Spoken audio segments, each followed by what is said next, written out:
बीड जिल्ह्यातील बीड तालुक्यातील पोखरी येथे संघर्ष योद्धा मनोजदादा जरांगे पाटील यांचा फोटो आणि महाराजांचा फोटो असलेलं बॅनर काल परवा कुणीतरी समाजकंटकांनी फाडले आणि तशाच पद्धतीनं भोगलवाडी तालुका धारूर येथेही काही लोकांनी बॅनर फाडल्याची माहिती आहे।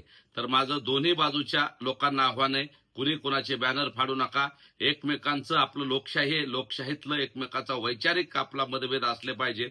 कुणीही वैयक्तिक वादावर येऊ नये, जिल्ह्यातलं सामाजिक शांततेचं वातावरण बिघडू नये आणि जे कुणी असं करतायत त्यांना तात्काळ अटक केली पाहिजे। महापुरुषांचे फोटो असलेले सन्माननीय नेत्यांचे फोटो असलेले बॅनर कुणीही फाडू नयेत।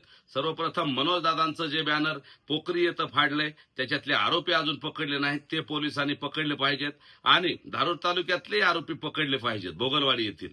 तर माझी दोन्ही बाजूंना विनंती आहे, कुणीही एकमेकाचे बॅनर फाडू नयेत, कुणीही एकमेकाच्या समोर येऊ नये, कुणीही कायदा हातात घेऊ नये। कायदा आणि सुव्यवस्था अबाधित राहिली पाहिजे आणि आपण एकमेकांच्या जिल्ह्यातलं वातावरण जाती जातीतला जे सामाजिक सलोखा आहे तो कायम ठेवला पाहिजे।